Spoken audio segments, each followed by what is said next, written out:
Rolex is the #1 luxury watch that's customized. You can see that they are white, like actual white and not off color, not cream. So I can't remember, I think it's a circa 19. Welcome back to the best watch channel on YouTube.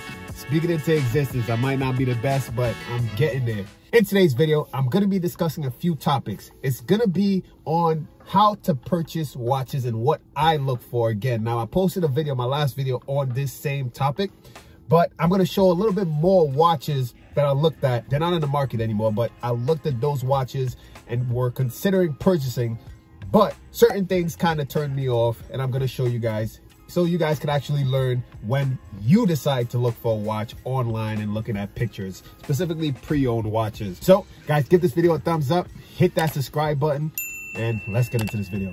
One thing I've noticed, guys, is that Rolex is the #1 luxury watch that's customized. And what I mean by customized, I mean it is when you bust it down, where the actual case and the bracelet, you put diamonds in it, or you change the bezel, or you change the dial and put a diamond dot. It's just the #1 watch, and the next one may be AP. And we're just talking about like the top luxury watches. All the other ones, not so much. It started to make me think and wonder that Rolex is like the watch that everyone purchases and decides to change a lot of things about, you know, the watch. But that's besides the point. I'm gonna put up some watches that I looked at, one being a Submariner, another one was a Rolex Datejust, and I'm gonna show Omega Seamaster. I'm gonna show some things. I want you guys to comment in this video any points that I make, any of my opinions. You guys could, you know, challenge it or agree with it. Comment down below. Let's just talk about these watches. Now let's start with the Submariner. I don't have the picture in front of me, but I have it in my head.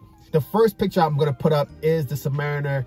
The front of the watch, you can actually see, of course, the dial, the bezel. While I was looking at this watch, I was thinking, yes, it's a credible site. I trust the site and the company. They actually have a gemologist and a watchmaker that look at these watches before putting them on the site. But still, some things kind of slip through the cracks. And I've actually noticed some on the site, and I'll reach out to them. They kind of know me on a first name basis. I'll reach out to them and I'll say, hey, this is incorrect, you know, in the description, you know, correct it, change it, because that could go against some of the rules where you might have to end up returning the watch. The Submariner looks pretty good. You guys can comment down below and let me know what you guys think. As far as the hands, the dial, everything's original, the bracelet. The one thing that kind of made me know, like, hey, this watch was serviced and some things were changed, is if you see on the bezel, on the top at the 12 o'clock, there's this, we'll call it like a crystal. It's like a off-white cream color at this point. But when this watch was new, it was white, like pearl white. Okay, yes, it's a pearl. The pearl at the 12 o'clock on the Rolex Submariner. But when we look at the hands, hour hand, minute hand, even the seconds hand, and the lume plots for the hour markers, you can see that they are white, like actual white and not off color, not cream. So it kind of lets me know, like, hey, sure, the watch isn't that old. I can't remember. I think it's a circa 19. Given that time period till now, I would think that the hour hands and the markers would be changing to some type of color. So, hey, if you take your watch and you bring it into Rolex, the Rolex Service Center, they're gonna change dials, hands, and that's just what they do. Unless you let them know, like, hey, don't change this, just service the actual movement. So it was to my assumption that maybe the dial was changed and the hands were changed, which is okay. But we all know that the Rolex Submariner prices have skyrocketed. I'm still waiting till this day. Even though it's the Submariner, the 40 millimeter size is not my preference, I would still purchase one at the right price and enjoy it. This one went for a premium that I believe because it had boxing papers. I'm not so big on papers and making it the value of the watch go so much higher. I don't believe in that. I'm purchasing the watch and I just care about the watch and its condition. So that's one of the reasons why I didn't go for this particular Submariner. Now the next watch is a Rolex Datejust. Look at this. I put a close up. look at this dial and let me know what you guys think of it. Now, from what I remember, the bezel is aftermarket. There's a diamond bezel, and the settings of the diamond is not the best. If you guys take a look at a factory Rolex diamond bezel, it's like perfection. Rolex take their time when selecting the diamonds and actually placing them in the watch. So the bezel definitely doesn't like make me say, oh wow, a diamond bezel, I want to definitely get this watch. So because it's aftermarket and the actual settings isn't the best. The diamond bezel already threw me off. I was like, no, even though I could of course get a factory fluted bezel, 18 karat gold bezel, and put it on and just, you know, ride with it like that. But hey, that was one point that kind of red flag. The next red flag is the actual dial of the watch.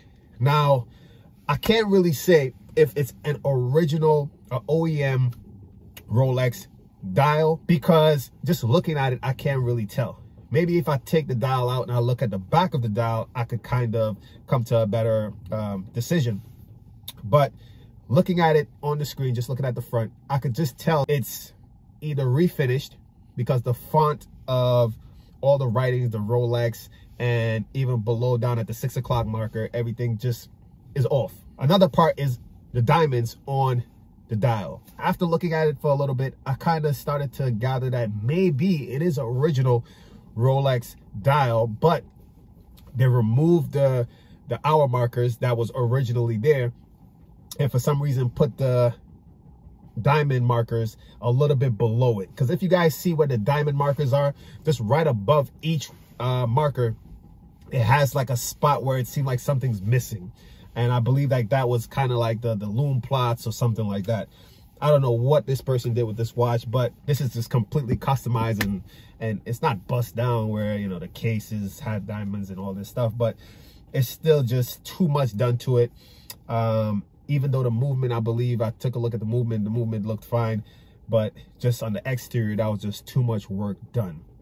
Comment down below, let me know what you guys think of this dial. Some of you guys, maybe some experts out there, just let me know what you guys think. It just looks completely off as far as like if the dial was refinished. The chapter ring, everything just looked like painted over. It just was off. The next watch is an Omega Seamaster. Now this is a watch that I know for a fact that the dial was refinished. Now refinished dials are something that's very popular when it comes to vintage watches. I don't know who who made it a popular thing to do though. I mean, back then, look, the same thing with papers.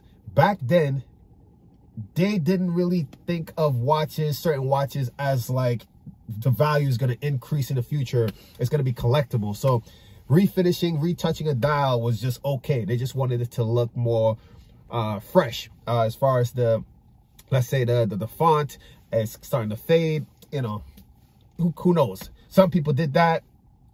Just all these modifications, the papers, people threw papers away back then because it expired. Like a Rolex warranty paper, it expired after 1 year.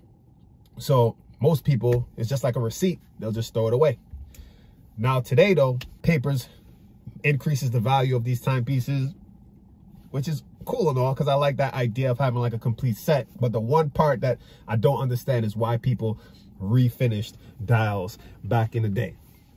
So this watch, you can clearly see, has a repainted dial as far as the font. I don't like that. Sure, if a watch come across with a refinished dial, I'll maybe pick it up for the right price if everything else is correct. But things like this is just a no-no overall.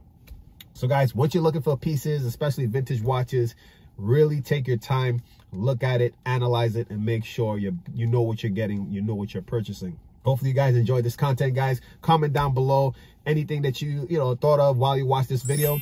Give it a thumbs up, hit that subscribe button, and stay tuned for the next video.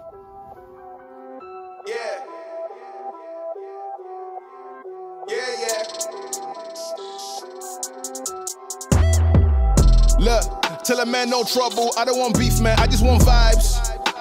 Big man like me, no need for the telephone hype. I got too much getting online. One rule, then I'm on site. Wrong move, I bet they gon' ride. No need for the telephone hype, nah. No need for the snoozing. Big whip outside.